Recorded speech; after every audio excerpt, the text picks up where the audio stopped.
The following is a presentation of the Mat Talk Podcast Network.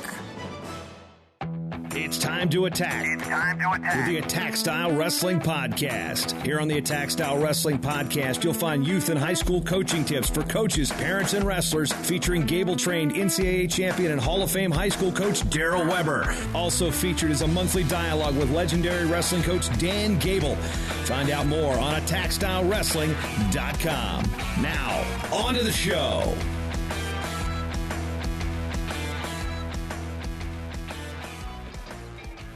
Now up on the Attack Style Wrestling Podcast, Jason Bryant here, along with NCAA champion and Hall of Fame coach Daryl Weber, as we continue our series on the anatomy of a perfect practice plan. We've gone over the pre-practice speech and the warm-up in part 1. We went over quick drills and technique in part 2. Today, we're going to be talking about the control battles before you go live, and then live wrestling. As always, you can get a complete download of the cheat sheet for the anatomy of a perfect practice plan at AttackStyleWrestling.com. And Coach Weber, as we head into now our third part of this series, live wrestling. This is where people, when you talk about wrestling, they want to get in the practice room. They want to try out this thing that they saw their buddy do at camp or they learned in Fargo. They want to get things going. But as a coach, you have to have the pre-live control battles. Before we go live, there's things that coaches need to know to get things ready to fully go live. Yeah. I mean, I think it's a good habit to, after your technique, it all depends what you did in your technique session too. If you ended with a bunch of sparring in your technique and the guys are just dripping sweat, they might be ready to go. But a lot of times, after you've taught technique, they might need to get up and get, shock the body, get ready for battle. And there's several ways that, you can do that. You can put them in and you can do some hand where they're just doing pure hand fighting. And get them in there and fighting and battling and getting after it. That really wakes them up. You can do sparring like we've talked about. You can put them on the wall and have them do a bunch of sprints and really get that heart rate spiked up, and then have them do some calisthenics along with that. Or you can start off and maybe some situational wrestling where they're going live and in a more controlled form. But anyways, you want to just make sure that before you go into your all-out live wrestling, that they're ready to go. They're ready to bang. And what that's going to do is you're going to get more out of the live wrestling because they're going to be ready to go from that first whistle, and it's going to keep injuries down. So I think it's important to, I don't always use that because I feel like sometimes after technique, especially like I said, if we've been doing some sparring or we've been really working hard, maybe in a neutral position. A lot of times when you're working neutral position and you're really keeping those guys clicking, man, they're ready to go because they're working so hard. But you do need to keep that in mind. Just make sure, because once you move into live wrestling, you don't want to use the first 5-10 minutes of whatever you're doing getting warmed up. You're wasting developmental time and you're risking injury. Yeah, and this is the importance of that proper warm-up, that proper drill, that proper technique, as we had in the first two parts of this series. Now, when we get to live wrestling, there is so much that goes into it than going, all right, Jimmy, Johnny, go. Yeah, there's a lot of different ways to structure it, and you gotta have your goals in mind when you're going into your live wrestling, and you can pair them up. Groups of 3, groups of 4, and kind of put them in there, and you're gonna use sometimes you'll use multiple tactics in one live go. We talked with Coach Gable before about building dependence, and independence. So you might go, the beginning where it's more independent, where maybe you're going groups of 3 or groups of 4, and you're just going minute periods, and you're just running them through those time periods, and then once they go through, so much of that, then maybe you pair them up and they're doing best of or first, sudden victory, stuff like that, where you're taking the reins. It's more of a dependent thing and you're pushing them. So you're going to put a lot of these different things together. But yeah, there's groups of 3, groups of 4, and even in your groups of 3 or groups of 4, you can just be doing total wrestling. You could be starting in different positions, working on specific positions, doing situational wrestling. There's also, I really like doing a one-on-one where you just have one partner And sometimes your room won't allow you, the size of your room and your squad might not allow you to put everybody out at once. But some of my best practices have been where you go one-on-one and maybe the lighter half is on the wall and the bigger guys are out and they scrap and they go through, a 4-minute, 5-minute, 6-minute period, 2-minute period, whatever it is, or maybe a best of series. And then they go on the wall and the other guys go out. And those are very effective because they're kind of fresh. They get a little bit of rest and you can really push them there. Because they're getting that break while the other group is wrestling. And if you do that one-on-one, anytime you can do the one-on-one stuff, it really teaches wrestlers how to manage a match or break an opponent. So if you get with one person the whole practice, there's a lot that you can learn. If they're better than you and they usually whoop up on you, you can learn to stay in there and keep battling and keep, pushing through those struggles. If it's a good matchup, you can, your goal should be, over the next couple of weeks to learn to start blowing that wide open and breaking that opponent. So you can learn a lot about match management and how to keep the heat on your opponent, how to stay in the matches when you do the one-on-one scenarios. And then, some of the most valuable live wrestling you can do are short time goes. Okay. The short time goes, you can use those for a lot of different things. And if you think about it, end of periods, end of matches, overtimes, that's where big matches are won. That's where the guys that are winning state titles and doing well in these competitions, that's where they score a lot of their points, or not necessarily score a lot of their points there, but they're not giving up points or they wrestle hard in these situations. And what I used to like to do in these short time scenarios is you can work on you can work on positions in your short time goes. So you can, put them in specific positions, go for 20, 30 seconds. And sometimes you can hang carrots out there. And, if you're trying to work on the bottom and you start them top bottom and, you could say, if you don't get out from the bottom, okay, the bottom guy, if you don't get out, you got, 15 push-ups, something like that. Or you got a extra sprint at the end and hang these carrots out there. Obviously, this is for more advanced kids. So you got positional stuff and you can really focus on it. And then you can also work on, tactical scenarios and attitude as well. So you can put them in different scenarios. Maybe you put them in a situation where, hey, you're neutral position, wrestler A, you're up by a point. There's 15 seconds left. What are you going to do? And you got to coach these positions. You got to give them game plans for these different positions. So in that scenario, we would talk about this, and we even have, for stuff like this, we even have during technique, I'll go over this stuff. So, okay, there's 15, 20 seconds left. You're up by 1 point. What do you do? Okay. Well, if you don't coach a kid what to do here, he might just try running from him. He might stop wrestling and just give up an easy takedown. In that situation, you're going to close the gap. Hands low, feet are moving. You're going to work to control tie. And then, if you can get a takedown, you can get a takedown, but you're not going to force anything. But you don't stand there and look at your opponent. You don't run from them. You come across, you get wrist control in that scenario, and you jam an underhook, or you snap a front headlock, or you get a hold of them, or you get a Russian tie. You get a control tie. That was always our philosophy. Because if you're up by 20 seconds left, that guy wants to win. He's within striking distance. He's going to start freaking out, juking up and down, faking shots, and he's going to get a reaction out of you. And I saw it so many times, you get taken down. So you got to have a game plan in all those different scenarios. All those, guy drops on your ankle. You're in the bottom position. You're down by a point. You hit a stand-up, guy drops down your ankle. What are you going to do?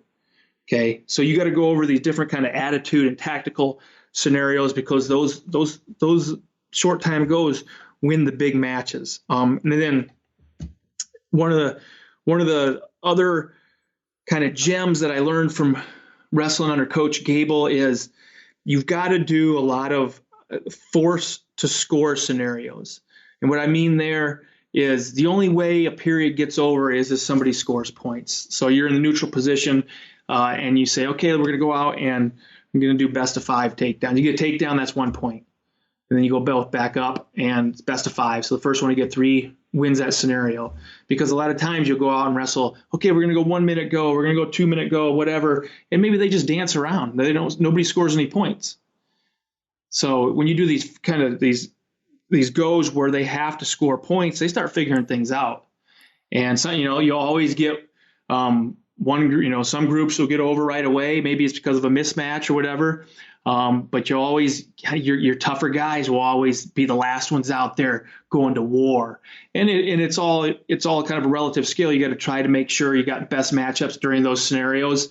But that's where some real development, some real gut checks happen, and you build a lot of mental toughness, and you learn how to win those tough, tight matches. So you got a lot of different options, and you can use the philosophy that Coach Gable talks a lot about between dependence and independence. And basically that's kind of an intensity thing, and how much you're on top of your wrestlers when you're really pushing them, when you're controlling everything that's going on. That's dependent.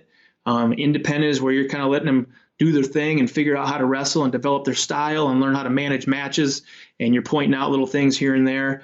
And then during live wrestling, you got to also know, who you can get on top of and who you got to kind of let go. Some kids react good to being verbally pushed. Some don't.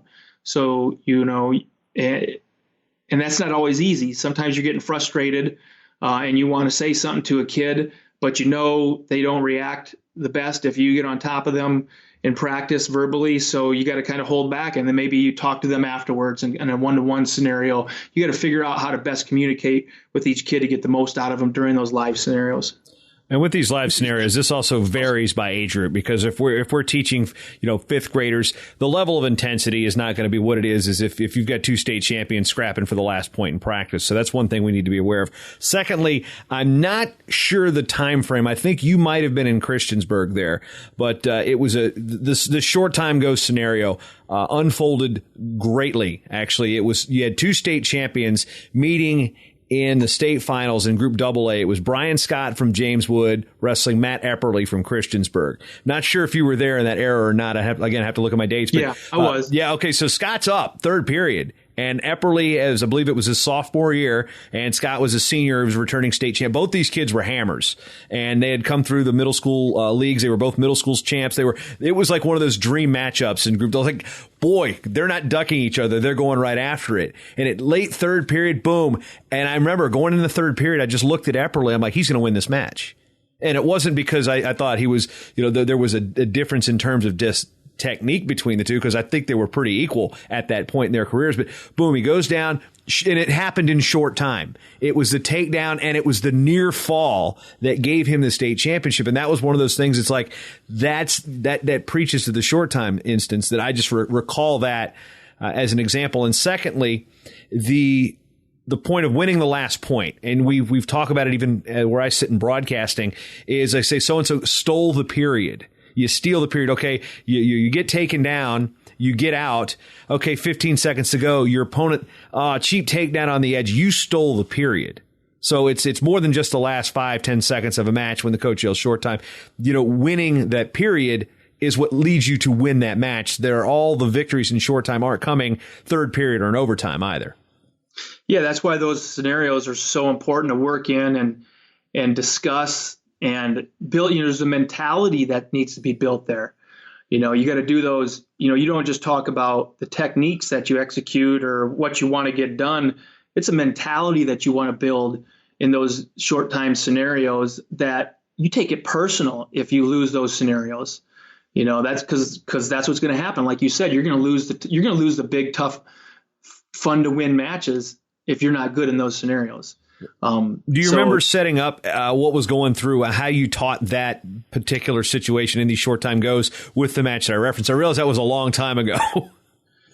That's a long time ago. Yeah, but I'm sure it was, we're always from the time they're learning technique. I teach a lot of camps and clinics, and every time we drill a takedown. I do what's called, a head to the outside takedown. We do what's called a shelf and claw, which puts their opponent on their back. I can't tell you how many times we've won matches because a kid knows how to, or we squash funk wrestlers religiously. Nobody would funk wrestle, roll underneath our guys because we drill these little things every single time. It's not just do your takedown. We got these little things that get extra points, that win those tough scenarios, that beat those high level wrestlers.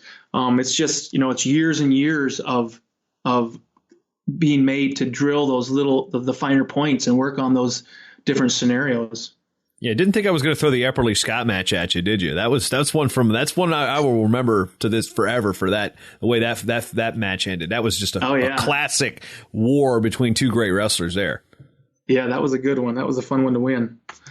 Moving into our next situation, it's situational. This is something that works in. I found it at the international level. This is where Zeke Jones did a lot of work when he was the head coach of the U.S. Freestyle National Team in Colorado Springs. There were a ton of situational goes in freestyle. I mean, we're talking offensive, defensive. We're talking about, okay, guys in on your leg. A lot of this came from the leg clinch, which thankfully is gone, but it did breed a new era of kind of situational wrestling with the leg attack. So let's go into these situational positions and how you've shaped them and how they work within live wrestling and how they can evolve and help wrestlers.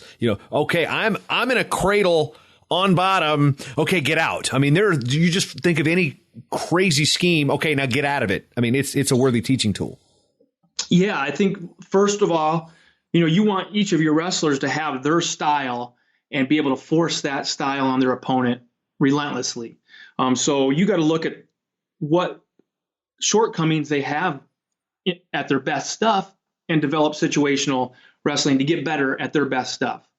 Okay, so it might be finishes. Maybe they got a really good single leg, but every time somebody does this, they can't finish. So you put them in single legs and start them in single legs and put them in these specific positions. But then you also have to look at your competition because they're going to put you in situations that maybe you never get in. And if you don't ever get there, you don't have a game plan, you don't know how to deal with it. So, you want to kind of know what you want to be really good at, and then you got to start to drill down and find out what's holding you back from getting good at certain things, and use situational wrestling to develop your own style. And then you have to use situational wrestling to prepare for other people's styles, to prepare for worst case scenarios. I mean, sometimes you just get caught, like you said, you get somebody catch, I always say cradle, especially near side cradle, is one of the deadliest holds in wrestling because probably it doesn't matter what level you're at.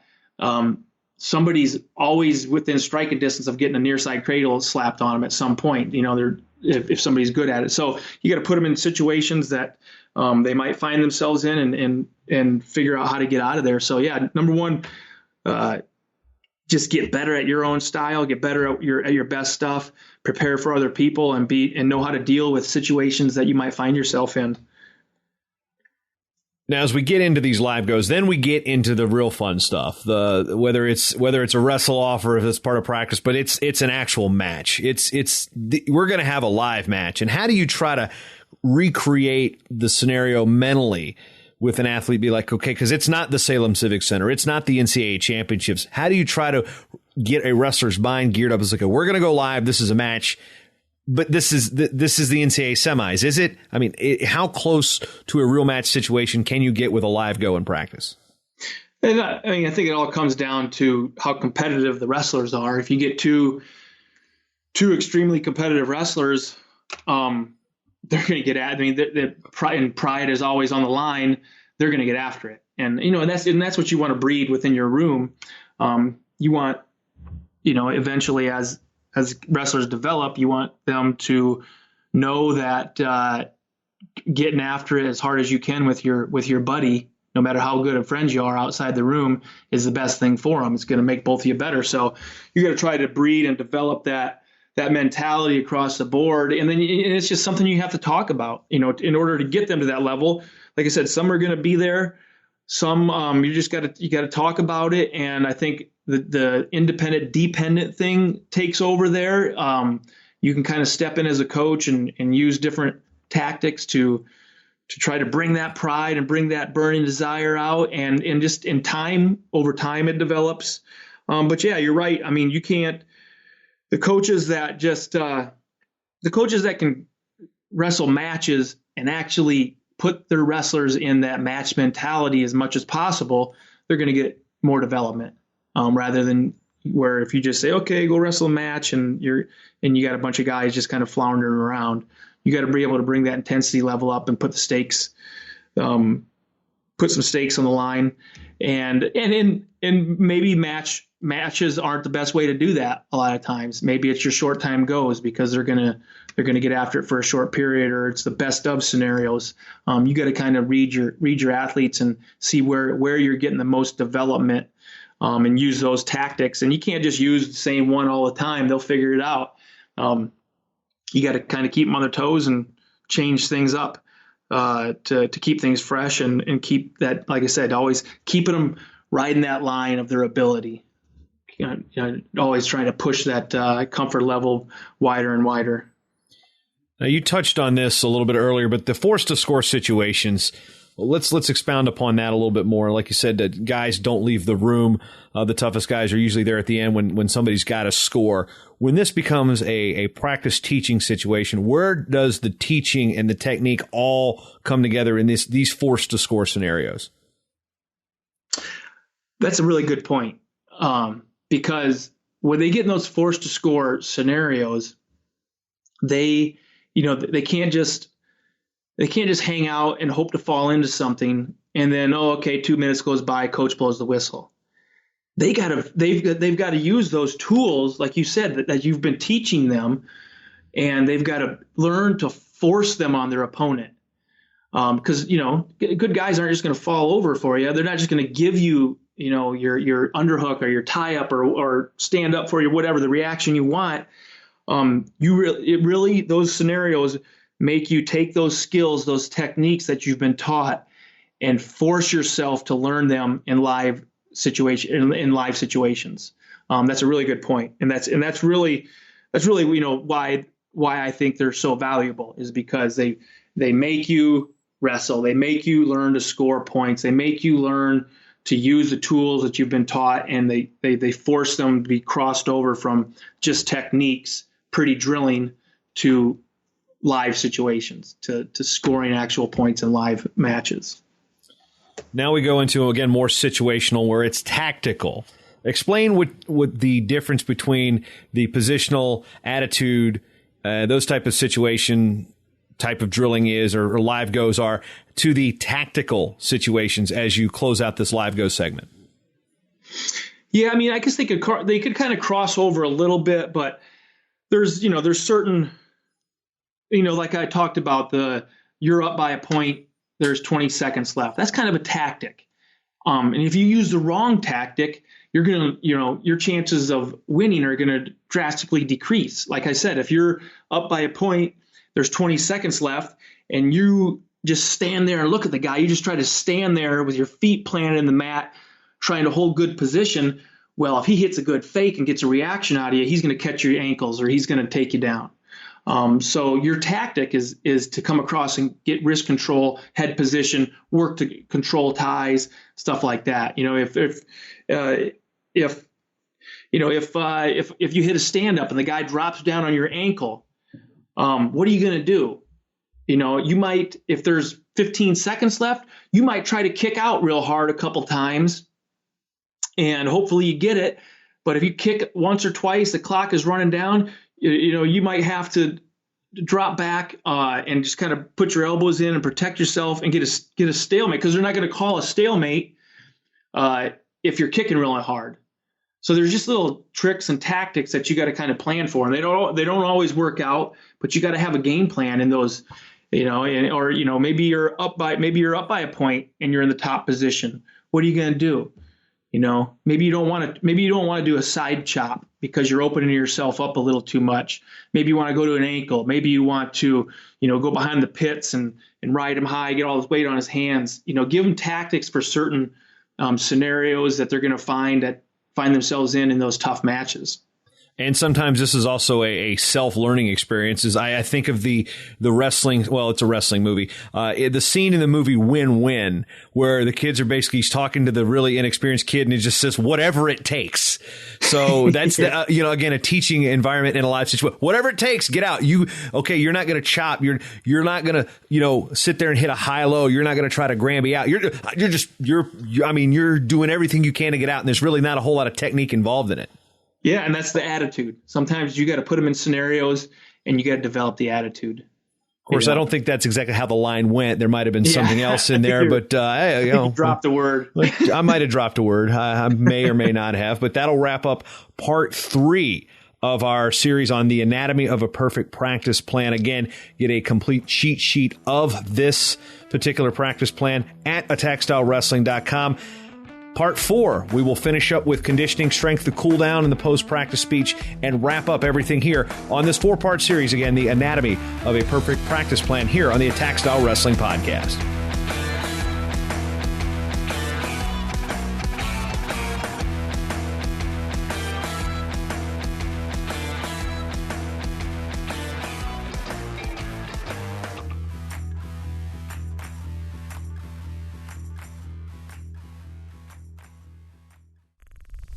Show is part of the Mat Talk Podcast Network. For more wrestling podcasts, head over to MatTalkOnline.com.